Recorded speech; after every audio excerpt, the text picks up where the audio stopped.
Ready, set, go. Oh, well, I like that.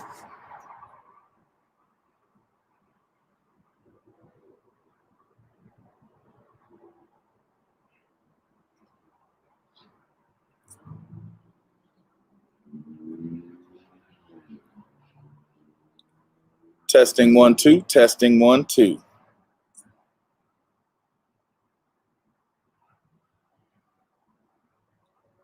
Testing 1 2, testing 1 2.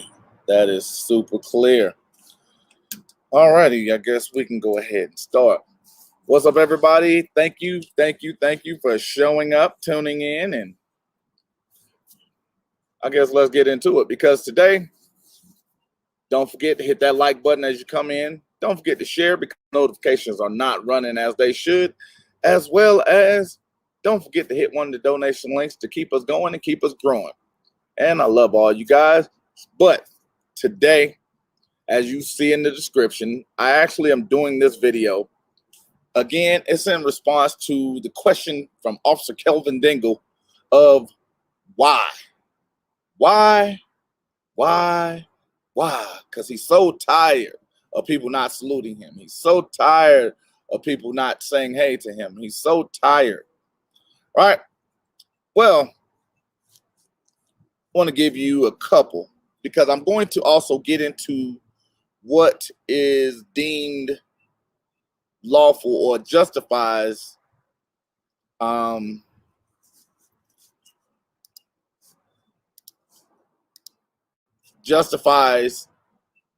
a deadly use of force by a police officer.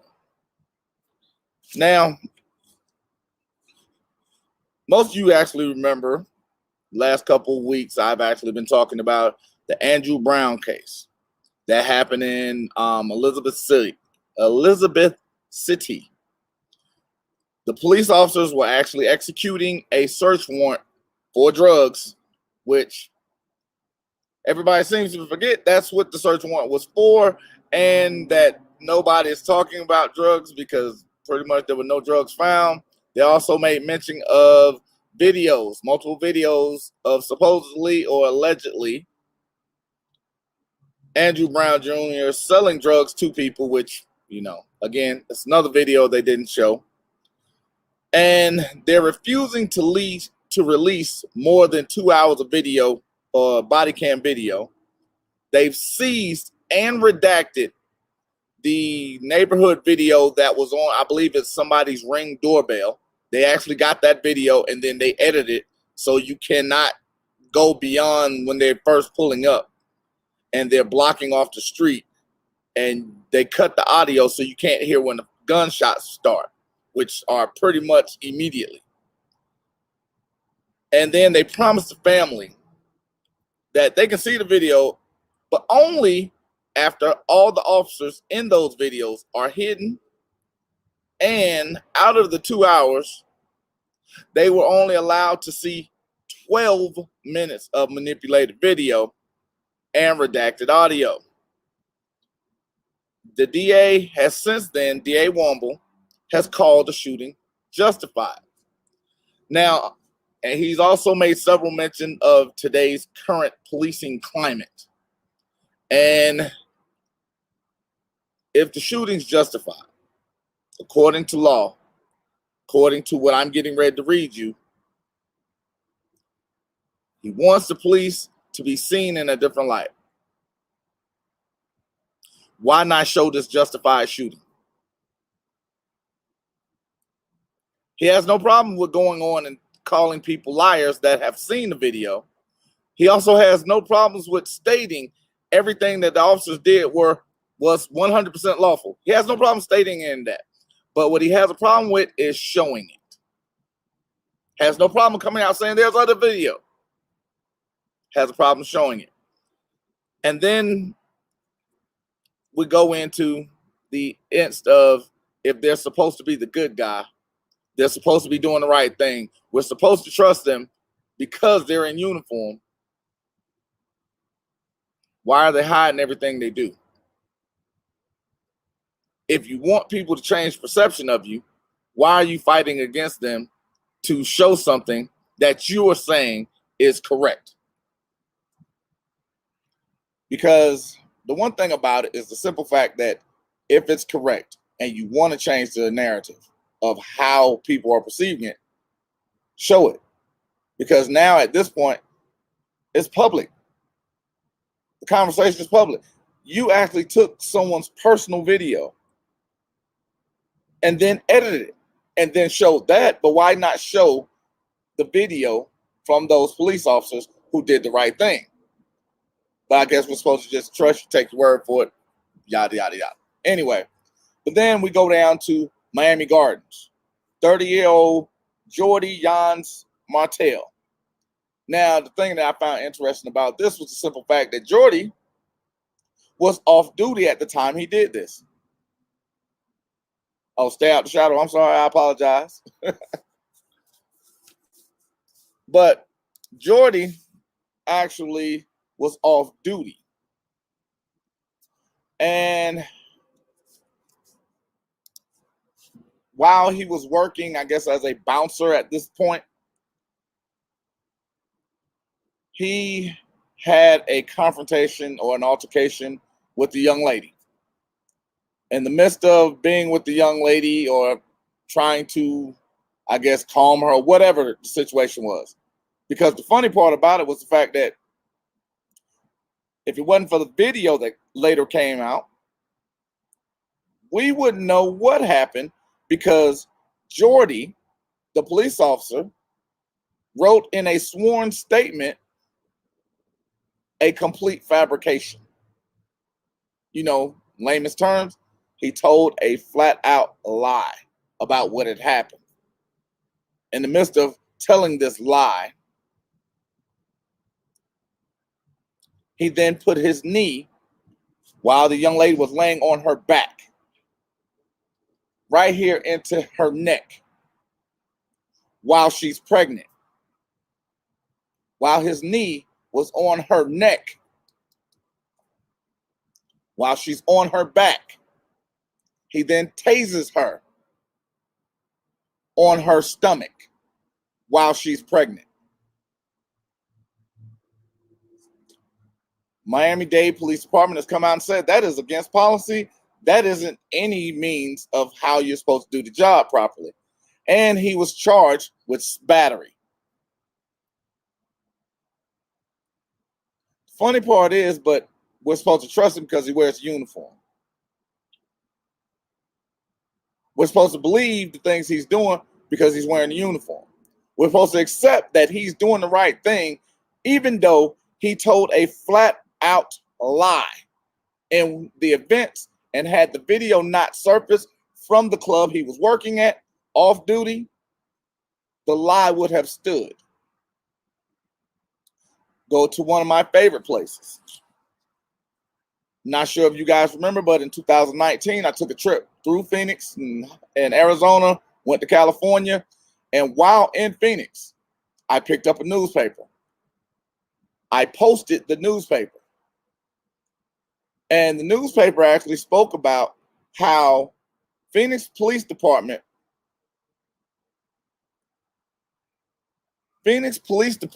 actually was killing a citizen, at least one every 5 days. So they were going without a week killing someone. Every week, somebody died at the hands of Phoenix Police Department. And the funny thing is that I also showed a video. Well, actually, let me go back. Because I also then was banned off Twitter. I was put into Twitter jail because that, I believe I went July 1st. Well, July 4th, there was a Starbucks incident with Phoenix Police Department. Well, there were 6 police officers. They went to a Starbucks.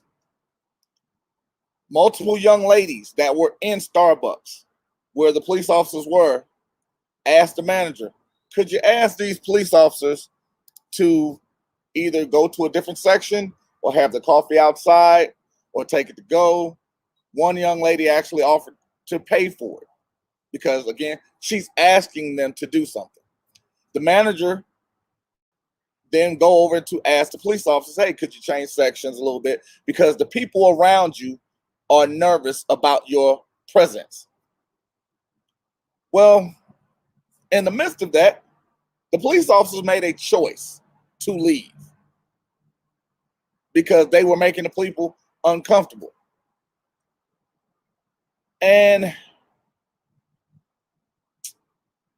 I merely responded to the police commissioner in Phoenix on Twitter. He stated that this was a travesty for asking the officers to leave, which was a lie. They weren't asked to leave. They were asked to move. They made a choice to leave. He then said that people should be comfortable around police. My response was, the Phoenix police officers should do things that allow people to be comfortable around. Because if I'm killing somebody one every 5 days, I'm not gonna expect people to be comfortable around my trigger happy ass. When I spoke about Phoenix as well, I often spoke about, I think it was 48% or 42% of the officers that were there at that department had been in an officer involved shooting. Of that 42%, 75% of them had been involved in multiple officer involved shootings. I had pointed out 3 officers that had been involved in 3 killings of unarmed or mental health people in Phoenix. I also spoke about the police chief in Phoenix. She stated on video, it is the people's fault that the police are shooting them. Not the bad training, but it's the people's fault that the police are shooting them. Right after she says this, there's a video, young lady, well, actually very young, because I think she was like 2 or 3 years old. She had stole a Barbie doll from a dollar store. I believe it was Dollar General, so it was probably about a $3 Barbie doll, right? Parents didn't pay no attention to it. Again, bad parenting, but it is what it is.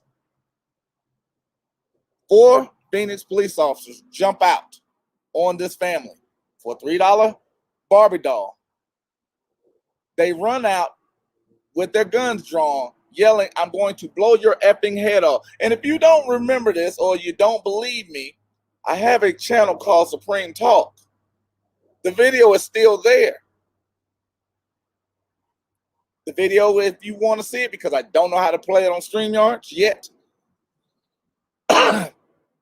is there.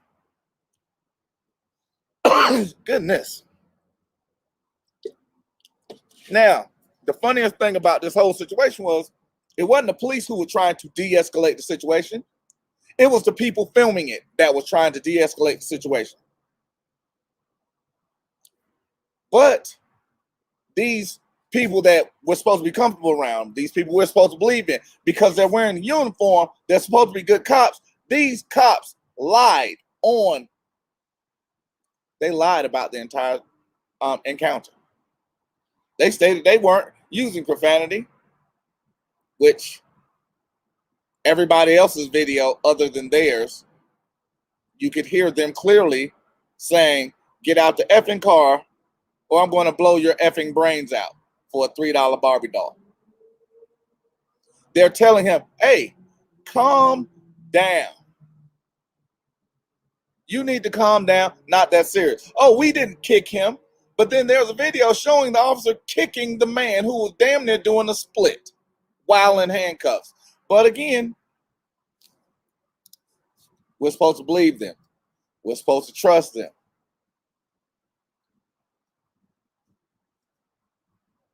In the last 2 days, Phoenix Police Department, these good cops that we're supposed to be comfortable around because they're wearing a uniform, we're supposed to trust them because cops do no wrong. And if you're not committing a crime, they wouldn't bother you. There's a young lady named, I'm going to butcher this name, it's Survana, Suvarna Ratnam. This young lady was a protester. Police started throwing tear gas. She takes off running. She's tackled by a police officer from Phoenix. Well, these good guys, these honest people, these people we're supposed to believe and trust in, said Miss Ratnam had an umbrella that she used as a weapon after she had thrown a bottle. She used this weapon to jab it in the hand of a police sergeant while running towards him with it raised. This is what they wrote down. 2 police officers wrote this down. Swore to God that it was the truth.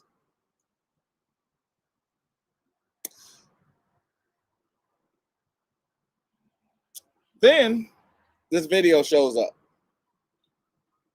You see the tear gas. You see Miss Ratnam take off running. You see the police sergeant. You see the police sergeant tackle her. You know what you don't see? Her raise the umbrella. Her jabbing the umbrella as a knife into anyone's hand. And this metal tip that they spoke about in their report, these honest guys, was plastic. But we're supposed to trust them, supposed to believe in them, because they're the good guys. And if you're doing nothing wrong, they won't bother you. Yet, after watching the videotape, after reading these police officers' statements, I guess if you want to call it that, April Sponsel, she's a Phoenix prosecutor. Say it one more time. After watching the videotapes, after reading these police officers' statements, April Sponsel lied in open court. She actually restated and if you're actually in my masterclass, you'll be able to see what I just talked about. That is a prosecutorial tactic. She restated what the officers had said, even though she knew it was a lie. She knew for a fact it was a lie because she had seen the tape. She saw the truth. She repeated the lie. This is why a lot of people say, well, they're going to believe the police. Why? Because they're going to eat with who they're being fed by. Piranha don't eat piranha. This is also why you have to check your defense counsel. This is also why you have to take control of all of your interactions. This is also why your employees have to listen to you, because you're paying your defense counsel to be vigorous in their defense, not just give you advice and direction. But April Sponsel, the Phoenix prosecutor, after lying and restating the officer's statements that she knew was a lie, she added that Miss Ratnam had bomb-making material.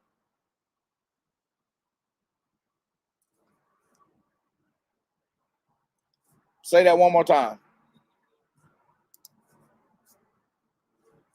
She stated they have bomb-making material. And before I go any further, I'm going to address this for everybody, because again, this is a false belief. Prosecutors do not have absolute immunity. Prosecutors are held by the standard of called harmless error. When she knowingly lies, it becomes prosecutorial misconduct. That then equates to malicious prosecution. So don't ever think prosecutors have absolute immunity. That is an absolute falsehood. That is a wrong thought. Again, go back and watch my videos. I talk about this constantly. Prosecutors do not have absolute immunity, and they can be sued. Just ask them people down in Fort. There we go. Ask them people down there in Fort Bend County if the prosecutors have absolute immunity. Love Texas. Anyway, when we talk about this, we have to understand one thing and one thing simple. Okay, hold on. Whoa. Let me back up because I actually just saw that.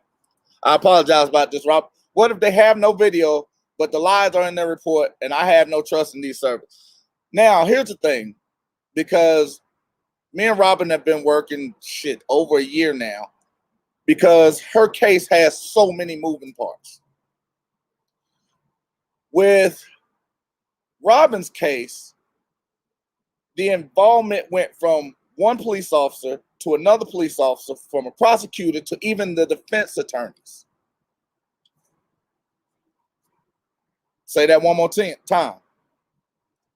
It went from one police officer to another police officer to the prosecutor to even the defense attorney.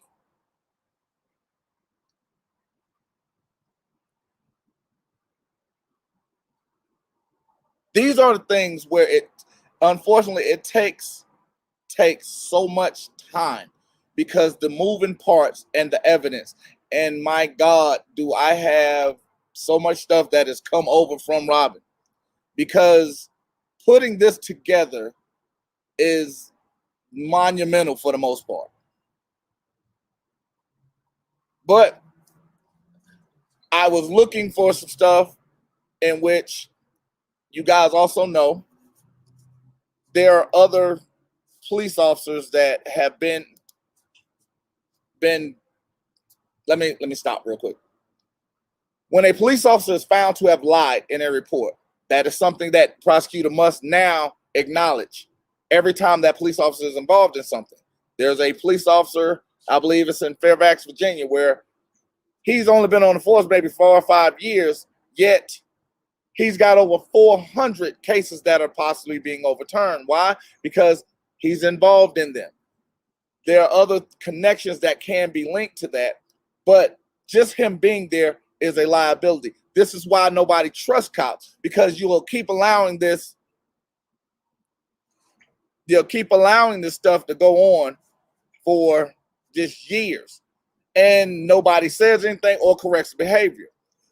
Now, when you're talking about statute of elimination, a limitation on these federal cases, you're looking at a 7-year window. The reason why it's capped at 7 years is simply because, just like the movie or the TV show, The First 48.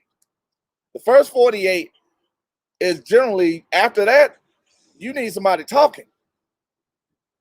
What I've learned is, even going through these, the art of self-preservation kicks in.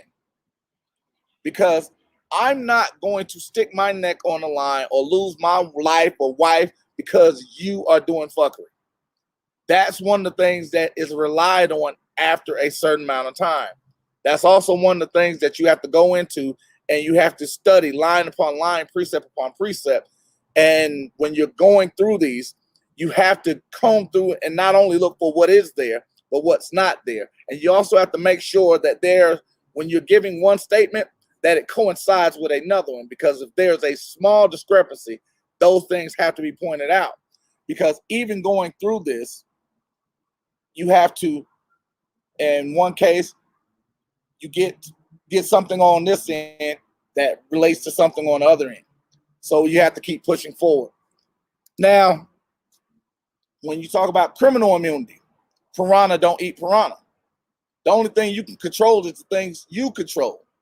The one thing you have to do to get people to leave you alone, and also make a corporation apologize for the things they're doing, is hit those pockets. It's not up to you to decide the criminality of anyone, because one thing that's not going to happen is a piranha's not going to eat another piranha. These guys eat and feed, they party and fiesta and whatever with one another. So you're asking them to go against their buddy. You're asking them to criminalize the actions of their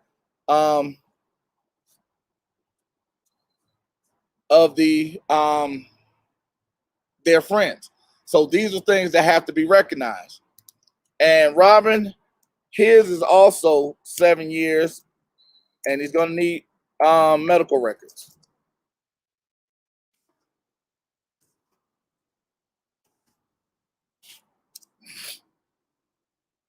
Now, so when you're talking about criminalizing something, remember, even when you see an indictment is just a rebuttable piece of paper. You can rebut the indictment. Now, the running joke is a prosecutor can indict a piece of paper. The reason why is because there's no requirement of evidence. That's why nobody really gets nervous. Oh, I've been indicted. Oh my God. It means nothing. It's almost like a preliminary hearing. It means nothing. Because defense attorneys go in 99% chance I'm going to lose it, but I'm getting ready to lay the foundation. Good defense attorneys lay the foundation. Good defense attorneys are probably charging you $10,000, $15,000 up front. Those are the ones that they don't need the city or the state to eat. They are absolute sharks. Now, if they're charging you less than $10,000 to $15,000 for any case, because on average, just to give you a bullshit attorney, remember I told you in the beginning, I'm gonna come to you in a second, Phil. I told you in the beginning, each case that you deal with, no matter what it is, requires 100 hours. Now, when you take 100 and you divide whatever their fee was, that's their hourly charge. A good, decent attorney is going to charge you $250 an hour. I'm gonna say that again. A good or decent attorney will charge you $250 an hour. Now, will they use that complete 100 hours? No, most of them won't. 99% of them won't. Why? Because what happens is instead of needing 100, they'll take about 16, 17, round 20. Because most cases are simple enough to be dealt with within a 20-hour period. Now, Parham asked about the appeal. The appeal process is generally done within a year. Sometimes, depending on the situation, offers you 2. So if we need to talk, shoot the email and let me know what time we can roll.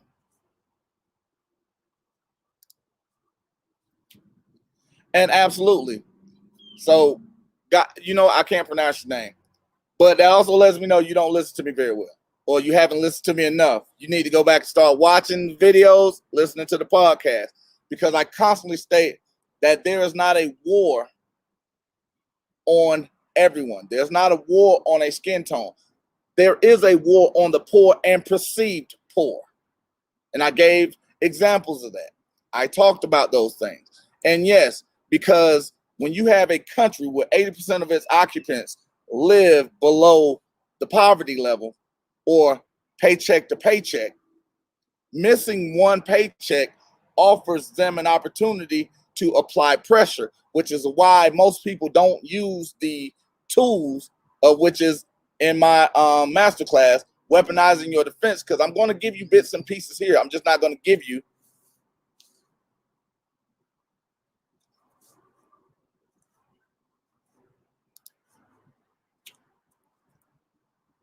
I'm not give you everything here at once. And now, how long is response time after, I'm going to guess that says the second Freedom of Information Act request?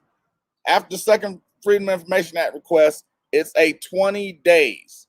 It's 20 calendar days. And you have 2 options after that. You can actually begin to subpoena, or you can actually file in federal court for a lawsuit. Now, what happens is it kind of drags out a little bit on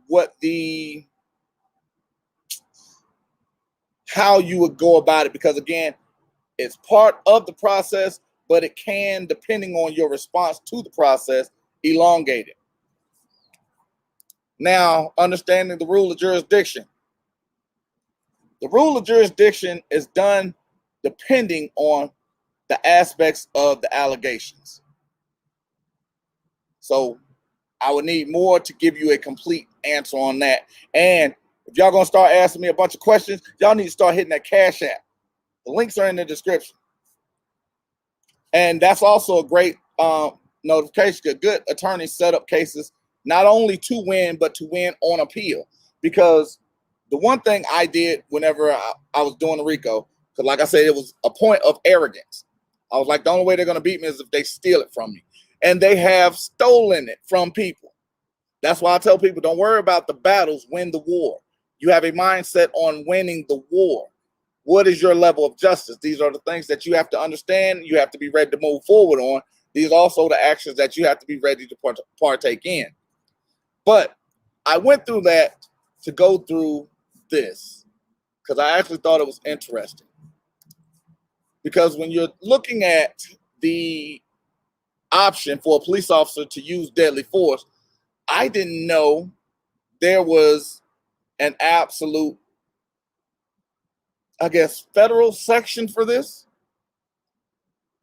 And even going through the context of it, because it's 10 CFR, Code of Federal Regulations, Section 1047.7, use of deadly force. Now, most of us have no idea what it is or how it is, but I've spoke about the context of it. And most of the context comes from Tennessee v. Gardner, 471 US 1. It's a 1985 case. Now, it's a civil case. Tennessee v. Gardner is a civil case. And it was held that under the Fourth Amendment, when a law enforcement officer is pursuing a fleeing suspect, the officer may not use deadly force to prevent escape unless, so that means there has to be something else present. The officer has probable cause to believe that the suspect possesses a significant threat of death or serious injury to the officers or others. The officer has.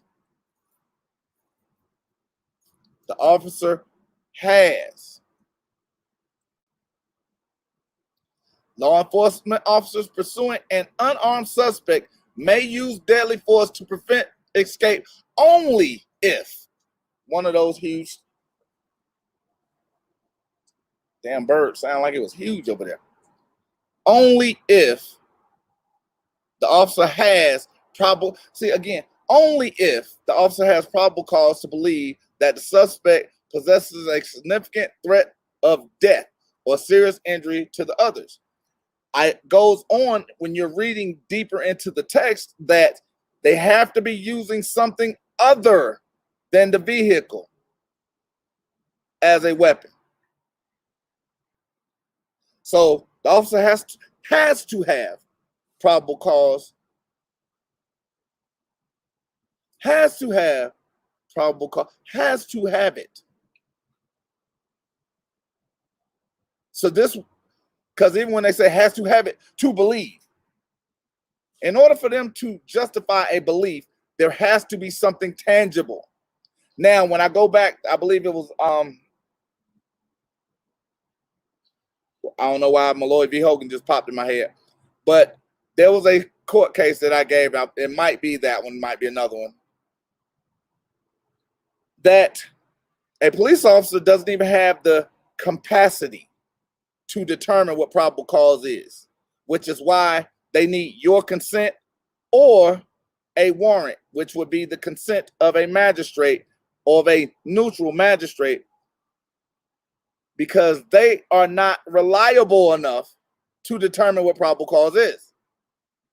This is actually a Supreme Court case that I gave it to you maybe 3 or 4 times. But understanding, when it is not done properly, it is a violation of one's civil rights. So if they do not have probable cause to believe, they need something in order to have a belief. Now, let's go back into it, because the use of deadly force means that force which a reasonable person would consider likely to cause death or serious bodily harm. Its use may be justified only under conditions of extreme necessity. Its use may be justified only under conditions of extreme necessity, when at lesser means have failed. When all lesser means have failed. When all lesser means have failed and or cannot reasonably be employed. Remember, I say the stupid shit that there must be something in the training to which a person, Officer Kelvin Dingle, has 6 to 7 non-lethal weapons on them at all times and 1 life-taking option. And the first thing that is employed is the 1 life-taking option. So when you're using deadly force, and the first thing you grab is the thing that says, when all lesser means have failed, that means you have not even attempted. The police officer itself becomes the lesser mean. The police officer who jumps out and says, I'm going to put a bullet in your head, has not employed all lesser means. The police officer that snatches people out the car and puts a gun to the back of their head has not employed all lesser means. But let me finish. A protective force officer is authorized to use deadly force only when 1 or more of the following circumstances exist. Because remember, we talked about these things called exigent circumstances. But now we're going to talk about the 5 circumstances in which deadly force can be employed, even in the context of Tennessee v. Gardner. 1 is self-defense. When deadly force reasonably appears to be necessary to protect the officer who reasonably believes himself or herself to be in imminent danger of death or serious bodily injury. Now, one of the conversations I had is, there was a young man, I believe he was in Arkansas. He didn't have a driver's license. He was going to the store. Him and his nephew were in the car, went and got burgers. They were on their way home. Young lady pulls them over, running his name. They were talking very cordial. He gave her all the information. Well, a second officer shows up on the scene and immediately began to escalate the situation. He jumps onto the car.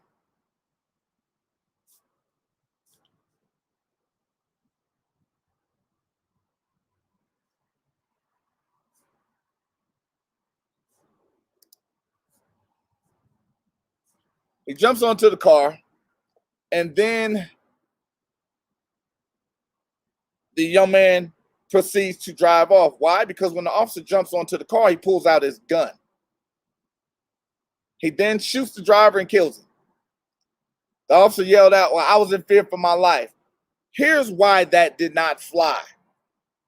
The officer cannot place himself into a dangerous situation, and the young man was not putting him in a place of self-defense because he was not even using the vehicle as a weapon. Because remember, has to be using something other than the vehicle to be a weapon. And there has to be an attempt. Has been an attempt to cause serious injury. There was none. Now, we're going to go back to Elizabeth City real quick. Andrew Brown Jr. Now, the one thing that DA Wombly used, because words have power, he used that several officers came in contact with Andrew Brown Jr.'s vehicle prior to the shooting. Say that one more time. DA Womble stated multiple occasions, several officers came in contact with Andrew Brown Jr.'s car. Well, that's not a lie, just not the truth.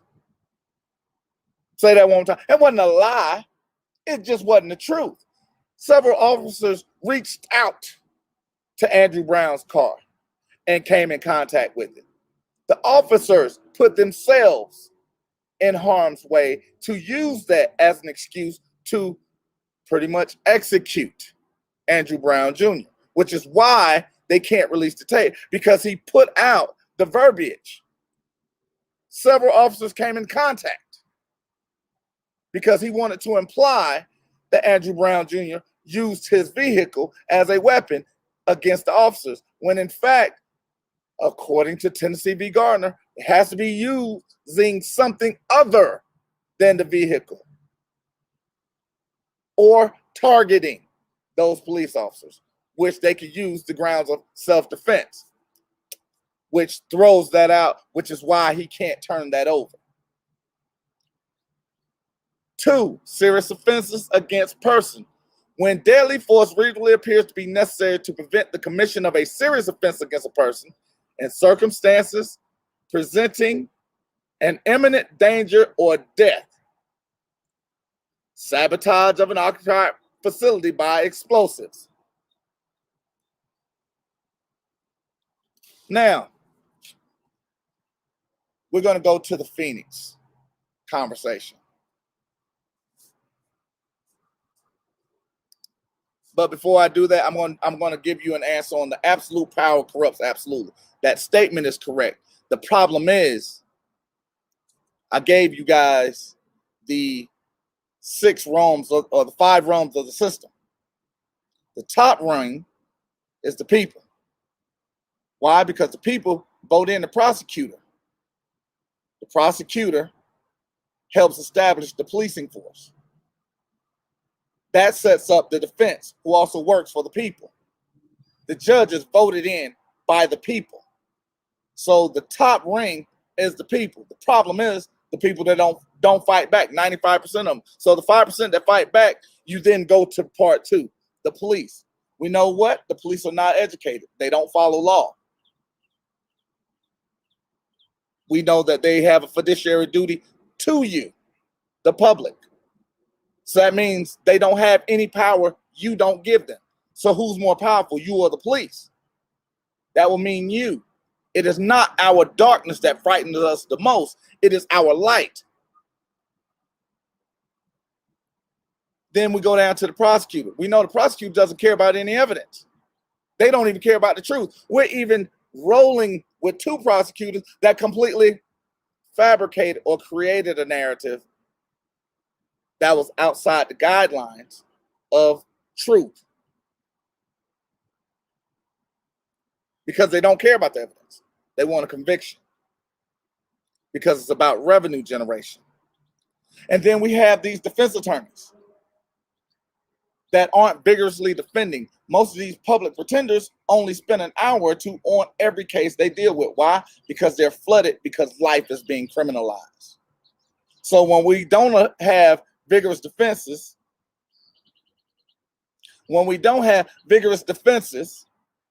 the police aren't following law or smart enough to even interpret what law is.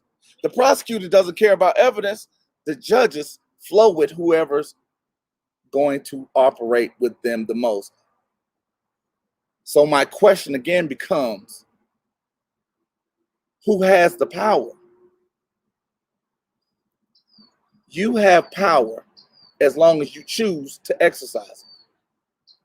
It's our responsibility to exercise our power. So our power is corrupted because we give it away. And we tell somebody else they're more powerful than we are when everybody works for us. Say that one more time. We give our power away and then we complain about it because everybody is working for us and we're not making them do it. Because I had a conversation with a young man the other day and we had kind of a difference. And I told him, I said, here's the great part about it. He said, what's that? I said, I don't ask my employees for shit. I run a dictatorship. I give you instruction and I have an expectation. It's up to you to allow what it is that you want to allow. But you also have to understand, line upon line, precept upon precept, there's a process to each and everything that you do.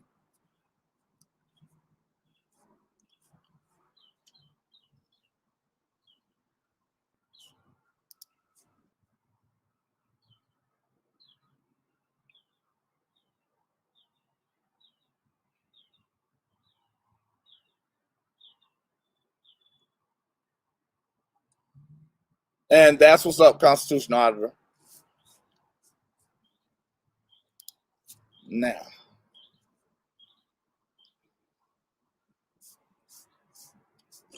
okay, let me go back to what I was talking about. Okay, serious offenses against person. Now, again, pretty much falls in line with the self-defense. Now, I'm going to give you one. There was a young man that was shot and killed in Atlanta on yesterday evening. Now, the context of it was he had kidnapped somebody. I don't know the whole story, so hopefully I'll get a little bit more information. I can update you on it. Now, what happened, which was actually relayed, because there has not even been a police report read. On the surface,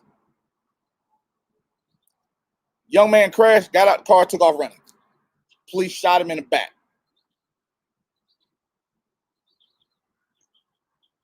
That was pretty much the only thing that was said. The problem is, if that holds true, what was the probable cause that they had to believe?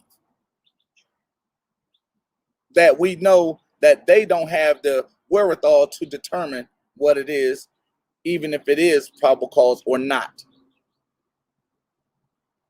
That this young man was doing something, or it falls under this category of extreme harm or serious offenses against persons. Now, we can speculate, but we don't have a lot of information. But they use deadly force in an action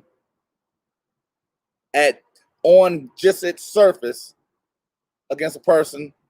While he did commit a serious offense, did they have justification to go to the extreme necessity? Because again, number 5 is actually using deadly force when the apprehension is necessary. Because reasonably appears to be necessary to apprehend or prevent escape of a person believed to have committed offense of the nature of A1 through 4, which would be a serious offense against person, or escaping by use of weapon or explosives. Now, we're going to go back to number 2, because they were using in Phoenix the context that Miss Ratner, according to April sponsor,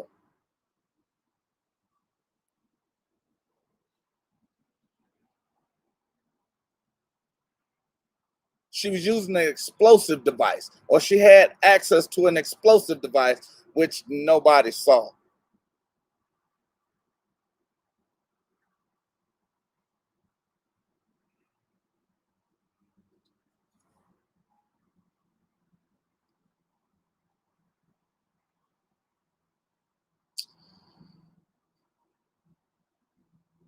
Oh yeah. So yeah, are they using wordplay, or are they trying to create pressure? They're using the tactics I spoke about from the Reed statement. So now I'm gonna give you one more constitutional auditor, because I told you guys, if you're gonna ask questions, I've only seen one person hit my Cash App. Oh, it was $50. Appreciate you. All right, use your real name. I don't know if you want me to say your real name or what's on YouTube, but use your real name. I'll say it if you want me to. Just let me know in the comments. Would it be safe to say that every illegal arrest that charges are brought in a court will yield to lawsuits? Absolutely. Because an arrest done without probable cause is illegal, and a misapprehension of law is a constitutional civil rights violation. Easy. Because again, they have to follow federal law. Because law is not something that changes from city to city, state to state, county to county. It is uniform through all 50 states of the Union and DC. So the next one, hit that Cash App or one of the donation links. Now, let me go to number 3. Nuclear weapons or nuclear explosive device. When deadly force really appears to be necessary to prevent theft, sabotage, or unauthorized control of a nuclear weapon or a nuclear explosive device. Now, that's probably what they need these grenade launchers for that they speak about in the police reform bill. So I don't know. I'm a kind of skip over that because I haven't seen very many nuclear device deadly shootings or special nuclear material. Again, it's not something that I've seen.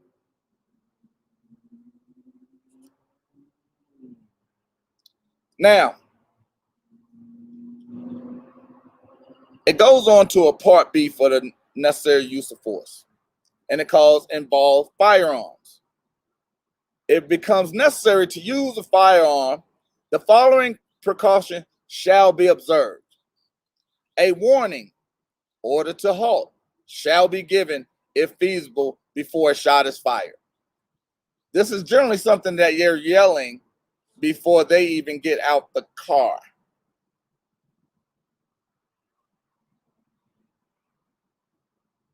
Because if they're doing something, but again, that also goes back to they know this person has a weapon. Unlike the young man that tried it in California a couple weeks ago, where he said the guy had a gun. He found the gun on the ground, but when the video showed up, yeah, he shot the man in the back, and his stupid cell phone lit up as he hit the ground from the hand that he said that the gun was in. But again, we're supposed to trust these people.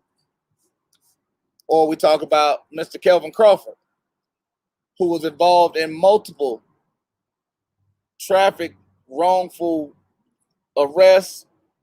He got hired in Jeffersonville Police Department, had an issue in Jeffersonville Police Department.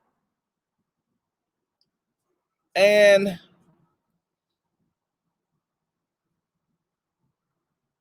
looks like Lower Marion Police Department fired him because he kept committing policy violations while he was employed there. But we're supposed to trust this, even though they're going from police department to police department. They're getting rehired, and they're continuing to not only violate their own issues,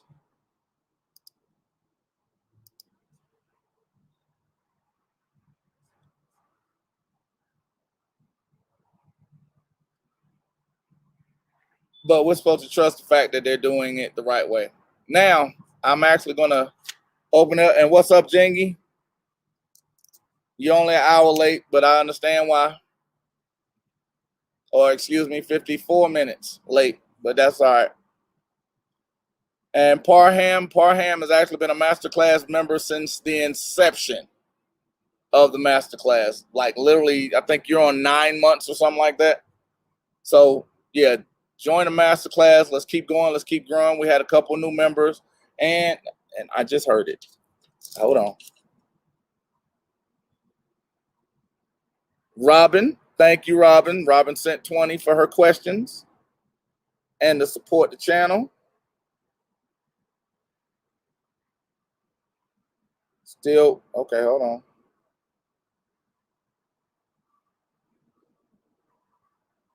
Still waiting on the other person if they want me to use it. And because as you can see, Phil is a member, Robin is a member. I don't know why her little whatever is not up there. Yeah, Robin, they didn't even put your color on yours. But Robin's a member. Robin's been a member for over a year, just like Phil. Jingy, you need to go ahead and join. But there, if you guys want to come and have a conversation about the use of deadly force, the things that we spoke about today, anything that you feel I may have misinterpreted or gotten wrong, I'd love to hear from you guys.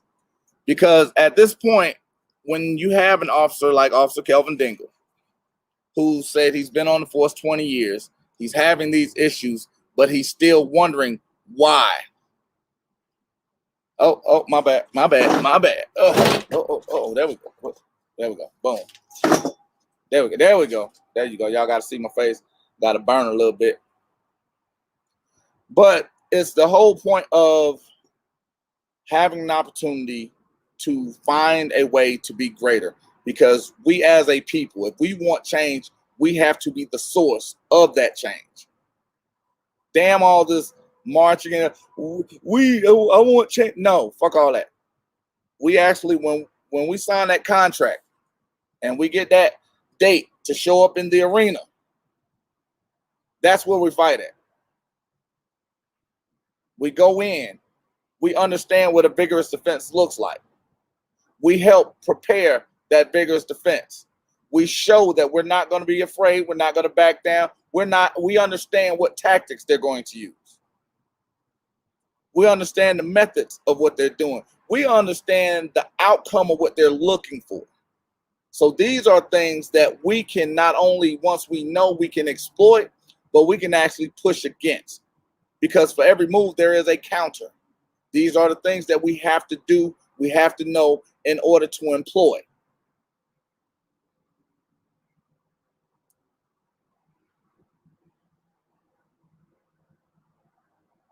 So hit that link so we can have a conversation.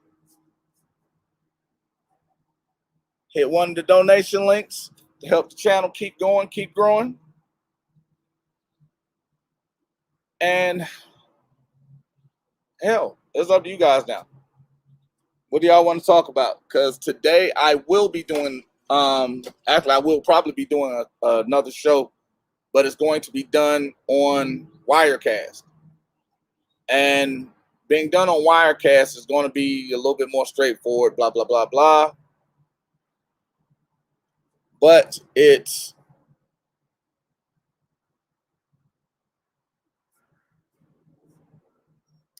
one of those where I think it's necessary because they're implementing confusion. Because most people have, and it's going to be a Roe v. Wade discussion, or the new case that's being brought to speak of, oh, they're getting ready to dismantle Roe v. Wade, and most people have no idea that Roe v. Wade, it is what it is, because, I got to tell you that. But actually hit the link so we can have a conversation, or I'm going to go get something to eat. So you guys let me know. If you have any other questions, hit that Cash App. We can have a conversation. Other than that, join the channel. I believe it's 4 tiers. Grab you one. Let's keep going. Let's keep growing. And don't forget, support the podcast. Grab your t-shirts. Also have it in white. But again, I'm a messy eater. So, yeah, once you stain the white, it just won't be right. I've even tried the Tide podcast, or the Tide Pod, whatever the hell the Tide Pods, not the podcast. But you need to listen to the Supreme Decisions Legal Minute podcast. It's available on all your podcasting platforms. iHeartRadio. Thank you, because they've been whining a little bit. Pandora, I actually like that one. And Apple, Google, Amazon. Appreciate Amazon Music. I forgot I was on there as well. So, nobody wants to talk. I'm using Wirecast next time. I love you guys, and I'll see you mañana.